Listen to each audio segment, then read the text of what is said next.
Now, children, we will start the new chapter, redox reaction. We'll first see what is redox. Redox is made up of two terms, reduction and oxidation. So we'll first see what is oxidation. I know you have fair idea about it, just a revision. Oxidation, addition of oxygen or electronegative atom, right? Or electronegative atom. Or loss of hydrogen or electropositive atom, or it can be loss of the best term is the best way to understand oxidation is loss of electrons. It's also called de-electronation. See children, examples: Mg plus O2 giving you MgO. So this is oxidation reaction. Here Mg got oxidized. 2Na plus Cl2 giving you 2NaCl. Now here what happens? The more electronegative element has got added. So it is also oxidation. H2S plus O2. You see from H2S, H2 is removed, only S separated. So here it is what? It is loss of hydrogen. So H2S got oxidized. Loss of hydrogen from H2S, H got removed, right? S got separated. So you can say H2S got oxidized. Or loss of electrons, Na going to Na plus and one electron is lost.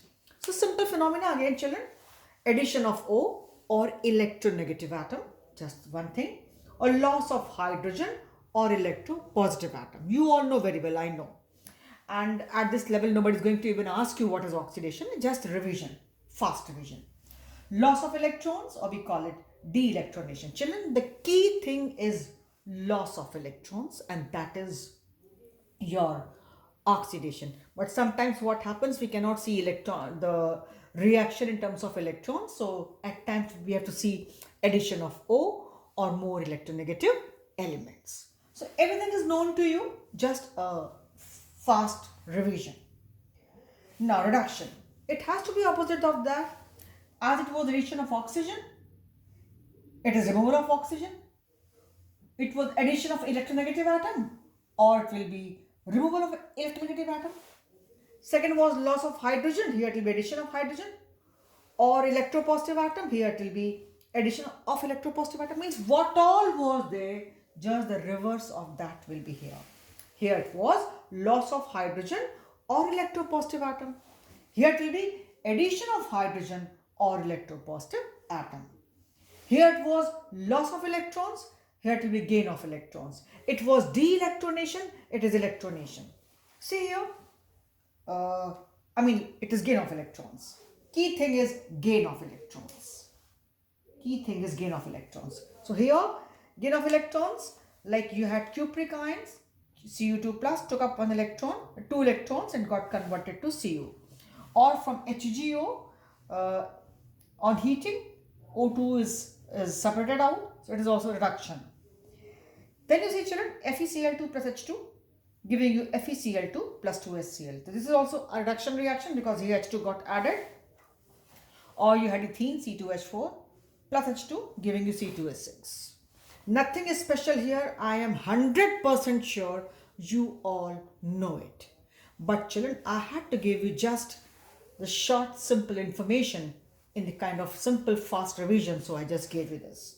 And we also know that oxidation and reduction always occurs simultaneously. That is why the term redox reaction is there. Children, if we see a complete reaction means a complete proper reaction, then you will find it can never be only oxidation or reduction. It is always taking place simultaneously. So actually in nature we have redox reactions, not only oxidation and not only reduction, right? Overall, a complete reaction, if oxidation or reduction taking place, it will be a complete reaction where oxidation and reduction both will take place simultaneously. With the result, actually we have redox reactions.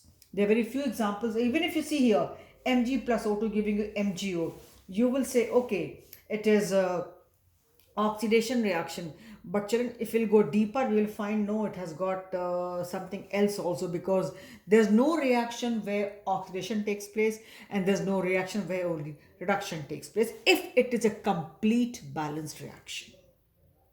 So if you will see a complete balanced reaction, children, it has got to be a redox reaction only, which we will see in the next videos.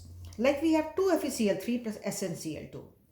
It got converted to FeCl2 and SnCl4.